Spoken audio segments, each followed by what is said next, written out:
이 사도께서는 데살로니가 교회에 주의 강림이 일어날 때의 일들을 말씀하셨습니다.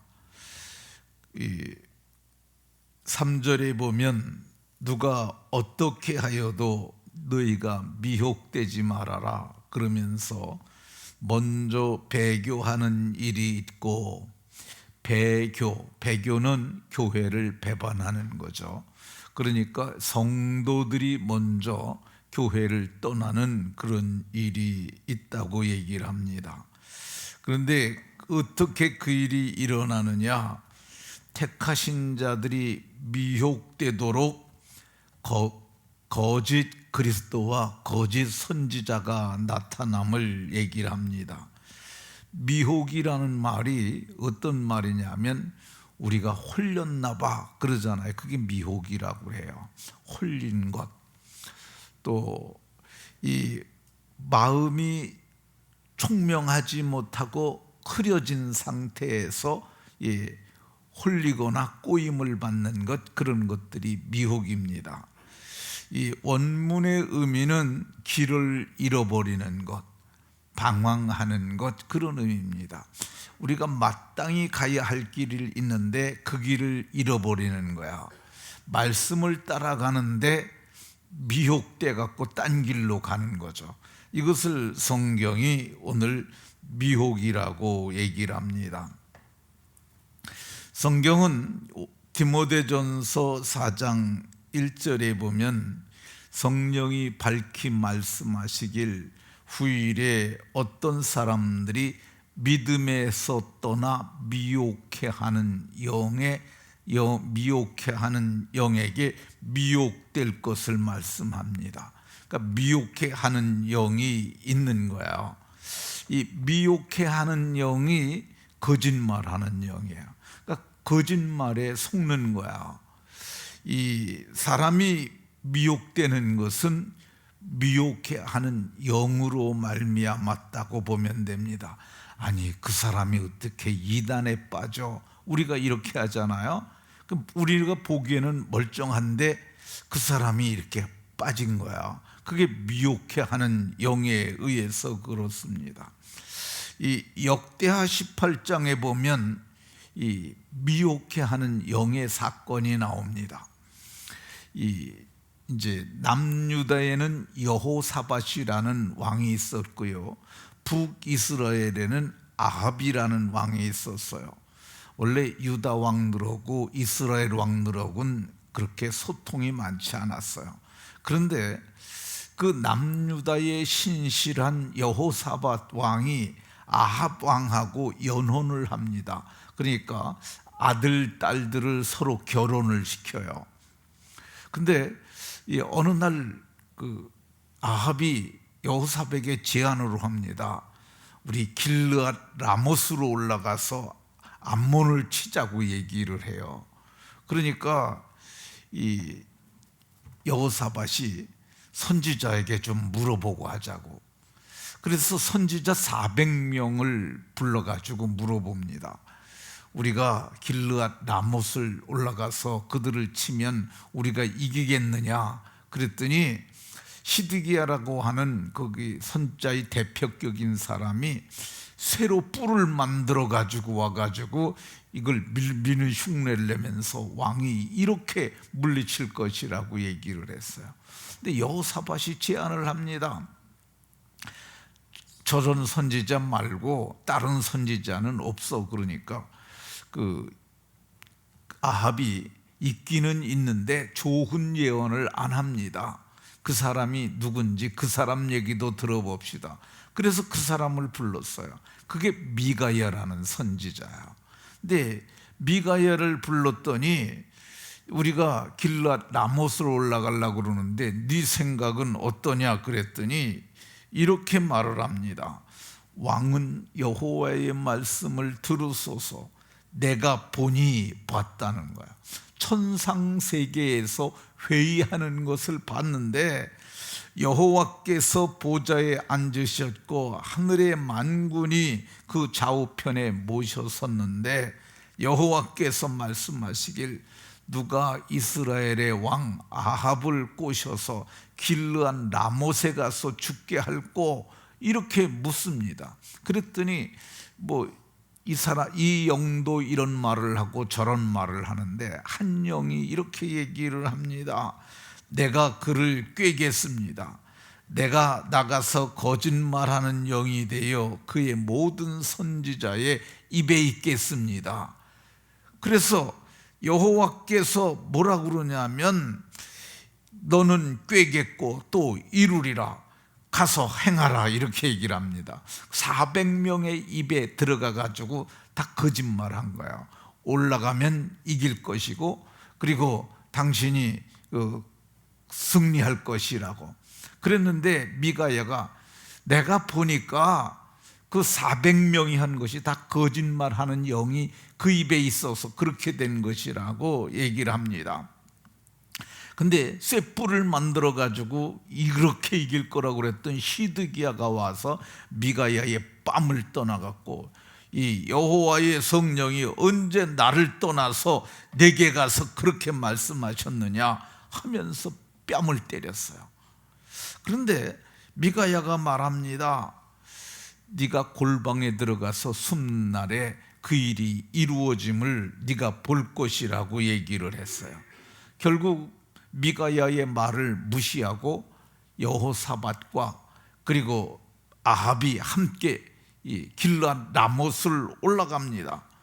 그런데 성경이 이렇게 기록합니다. 전쟁이 극렬할 때 무심코 쏜 화살 한 개가 갑옷 솔기를 맞아갖고, 그러니까 갑옷 여기 꼬맨 자리 있잖아요. 그 솔기를 맞고 뚫고 들어가가지고, 그가 갑옷에 뚫고 들어가서 이 몸을 뚫어서 그가 화살에 맞아서 죽어가는 거야. 피를 계속 흘리는데, 그가 빨리 집에 갔으면, 왕궁에 돌아갔으면 그가 사는데, 전쟁이 하도 극렬하다 보니 저녁 때까지 아람 사람을 막다가 해질녘에 죽었더라, 이렇게 얘기를 합니다. 거짓말하는 영이 실존적으로 존재하는 것을 말합니다. 그러니까 오늘날에도 이단에 미혹되는 사람들이 다 그러한 미혹해 하는 영에 미혹돼서 그런 것으로 볼 수 있습니다. 이 배교를 이끄는 것 중에 거짓 그리스도와 거짓 선지자가 있다고 그랬는데요. 거짓 그리스도에게 속한 자들이 거짓 선지자들인데, 그들 중에는 믿음에서 떠나 귀신의 가르침을 따르리라, 이렇게 말씀합니다. 디모데전서 4장 1절에 믿음에서 떠나 귀신의 가르침을 따르리라. 이거는 교회 안에서 일어나는 배교의 현상인데, 그게 귀신의 가르침을 따른다고 얘기를 합니다. 이 대표적인 집단이 천주교, 로만 카톨릭이라고 볼 수 있는데요. 그 사람들이 무슨 배교를 했느냐, 이렇게 말할 수 있습니다. 그런데 이 사람들이 뭘 하느냐 하면 중보자를 자처를 합니다. 이게 성경에서 떠난 거야. 성경에 중보자는 오직 예수 그리스도 한 분이라고 얘기를 합니다.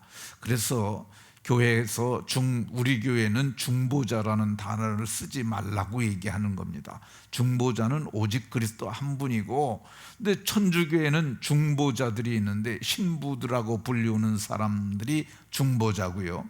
그리고 성자라고 불리우는 존재들이 중보자야. 그래서 그 사람들의 이름으로 기도를 합니다. 그러니까 우리는 오직 예수 그리스도의 이름으로만 기도하는데, 그런 것들이 믿음에서 떠난 거죠. 이 사람들이 하는 것 중에 어떤 것이냐면요, 이 사람들이 천사 경배, 그리고 그 사람들이 성자 숭배, 이런 것들이 우상 숭배와 다를 바가 없는 거죠. 순교자들의 유물을 사당에 모셔놓는 것, 그리고 제단을 설치하고 향을 피우고 신상을 만드는 것, 이게 보면은 그 천주교에는 마리아 상도 있고 여러 신상들이 많아요. 이거 만들고 그들의 공로에 의지해서 기도하는 것, 그런 것이라고 볼 수 있습니다. 이게 믿음에서 떠나게 하고 귀신의 가르침을 따르는 일련의 행위라고 할 것입니다. 그러니까 천주교는 가면 안 되는 거야. 규모가 크니까. 그리고 그 사람들이 사회 참여도 많이 하고 그러니까 천주교가 이게 정상적인 그러한 이 종교 단체로 오해하는 사람들이 있는데, 천주교는 이 귀신의 가르침을 따르는 그게 있어요. 그리고 교회 밖에서 일어나는 귀신의 가르침이 많습니다. 이 귀신의 가르침이라는 말이 귀신의 교리를 따르는 거야. 그 세상에 귀신 따르는 사람들이 너무 많습니다. 이 우리나라에 대한경신연합회라는 게 있는데 그게 무당 모임이에요. 박수 무당들이 모이는 건데 거기 정식으로 등록된 사람들이 30만이라고 얘기를 해요. 이 2020년에 초반에 20만 명이었는데 현재는 등록되지 아니한 사람을 포함해서 우리나라의 무당 숫자가 80만이라고 그래요. 이건 중앙일보에 기사로 난 얘기입니다. 이 경신협회에 등록된 사람들만 쳐도 30만이라고 그랬잖아요. 우리나라가 인구가 5,120만 명인데 30만으로 나누면은요, 무당 하나가 사람 170명을 담당하고 있다고 봐도 됩니다. 그러니까 등록된 숫자만 가지고 봐도, 그러니까 무당 정성시대라고 해도 틀린 말 아닙니다. 무당이 너무 많은 거예요. 우리 교단에 목사님 숫자가 24,900명입니다. 우리 교단에 통합측이 22,180명. 그게 뭐 신문에 난 통계니까요. 그래서 이 47,000명 됩니다. 양대 교단이.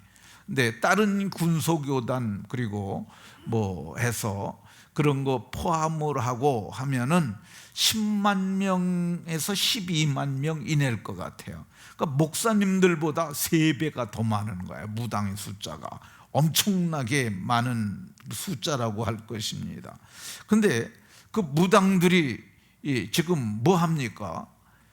지난주에는 아니지, 이번 주에 나왔죠. 비단 아씨라고 국회 청문회 나와가지고, 청문회 나와서 무당이 와가지고 전봤던 얘기 다 하고 그랬잖아요. 근데 요즘 무당들이 유튜브에 보면은요, 어마어마하게 활동을 많이 합니다. 전 봐주는 거, 광고하고 그러는데, 근데 우리나라 사람들이 귀신의 가르침을 따르는 사람들이 그게 5,120만이 인구인데 그 중에서 애들 빼고 나면은요, 인구 100명당 무당이 1명이 책임진다 할 정도로 많습니다.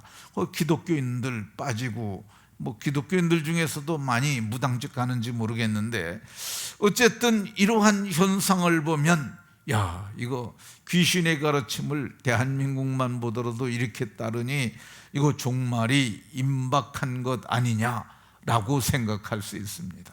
그런데 우리가 지금 데살로니가 후서 2장 보고 있잖아요. 3절에 보면 아직 이루어지지 않은 일이 하나 있습니다. 저 불법의 사람 곧 멸망의 아들이 나타나기 전에는 이르지 아니하리라. 아직 안 나타났어요. 불법의 아들, 이 멸망의 사람이 아직 나타나지 않았습니다. 그날이 설사 이르렀다 할지라도 우리는 흔들리거나 두려워하지 말라고 이렇게 말씀합니다. 그 이유가 뭐냐면은 주님께서 오실 때 그날이 우리는 심판의 날이 아니요 구원의 날이요 신원의 날이요 영광에 들어가는 날이기 때문에 그렇습니다. 그러니까 우리는 일상의 삶을 잘 사는 게 중요해요. 오늘 이 새벽에 나오신 것 제가 보기에 아주 믿음으로 행한 훌륭한 믿음의 역사라고 생각합니다. 네, 연세 많으신 분들은 집에 가실 때 길이 좀 미끄러우니까 수 있으니까 조심하시기를 권합니다.